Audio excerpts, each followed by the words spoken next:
अगर मैं आपसे कहूं कि भारत में एक ऐसी झील भी है जो देखने में बेहद खूबसूरत है, लेकिन वहां लोग घूमने नहीं जाते और अगर गलती से अगर पहुंच भी गए तो लोग उन्हें बचने की सलाह देते हैं। एक ऐसी जगह जहां पानी को छूना या बस कुछ देर किनारे खड़े रहना भी आपकी आखिरी गलती हो सकती है, क्योंकि जो भी यहाँ आया वो या तो कभी वापस नहीं लौटा या लौटा भी तो जिंदा नहीं। इस झील का नाम है ईसा ताल झील। उत्तराखंड नैनीताल के पास घने जंगलों के बीच छुपी हुई एक रहस्यमयी झील है। ऊपर से देखने पर ये जगह पोस्ट कार्ड जैसी लगती है। चारों तरफ पहाड़, चीड़ और देवदार के बड़े पेड़, नीला शांत पानी। दिन में यह झील एक सपने जैसी दिखती है, लेकिन लोकल्स कहते हैं दिन में जो झील मुस्कुराती है, रात में वही झील जान ले लेती है। सूरज ढलते ही यहाँ की हवा बदल जाती है, पक्षियों की आवाज धीरे धीरे खत्म हो जाती है और जंगल में एक अजीब सी भारी खामोशी फैल जाती है। 1970 के दशक में इस झील को लेकर अजीब सी घटनाएं सामने आने लगी। पहला मामला कुछ ट्रैकर्स का था। 4 लोग अनुभवी पूरा सामान साथ सुबह झील के पास देखे गए,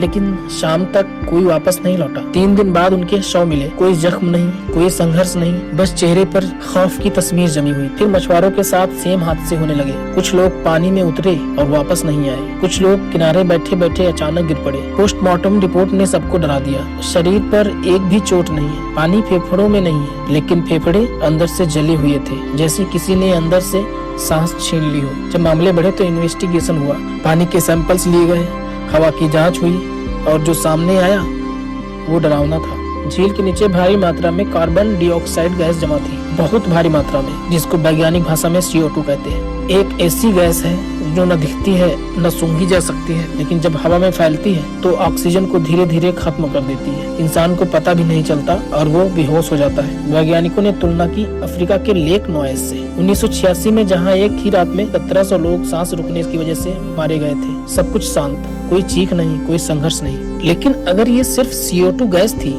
तो फिर कुछ लोग पानी से दूर रहते हुए कैसे मरे? कुछ 100 पानी में मिले ही नहीं, फिर मौत कैसे हुई? और लोकल्स रात में किसकी चीखें सुनते हैं? कुछ गवाह कहते हैं हमने झील से किसी को बुलाते हुए सुना है। कुछ कहते हैं रात में झील के ऊपर धुंध नहीं, जैसे कोई जिंदा चीज उड़ती हो। और सबसे अजीब, रात में यहाँ जानवर भी नहीं आते। गाँव वालों की एक पुरानी मान्यता है, झील रात में सांस लेती है। कहा जाता है सूरज ढलते ही झील से धुंध उठती है। जो उस धुंध में गया वो धीरे धीरे बेहोश हो जाता है और फिर अपने आप पानी की तरफ चल पड़ता है। एक बुजुर्ग कहते हैं यह जगह कभी शमशान थी। कुछ कहते हैं यहाँ किसी जमाने में तांत्रिक क्रियाएं होती थी। क्या सच है कोई नहीं जानता, लेकिन एक बात तय है, लोकल्स रात में यहाँ कदम नहीं रखते। गवर्नमेंट ने कुछ कदम उठाए, रात में एंट्री बंद की, चेतावनी बोर्ड लगाए, लिमिटेड टूरिज्म किया, लेकिन कोई ऑफिशियल रिपोर्ट आज भी ये नहीं मानती है कि यह झील अभी भी खतरनाक है। शायद क्योंकि सच मानना अभी भी डरावना है। आज भी लोकल्स रात को क्यों नहीं जाते?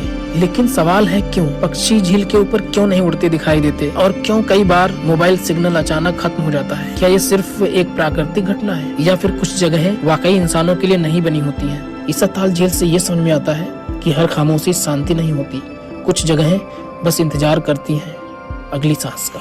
Thank you for the watching. अगर आपको ये कहानी पसंद आई तो चैनल को लाइक एंड सब्सक्राइब करें।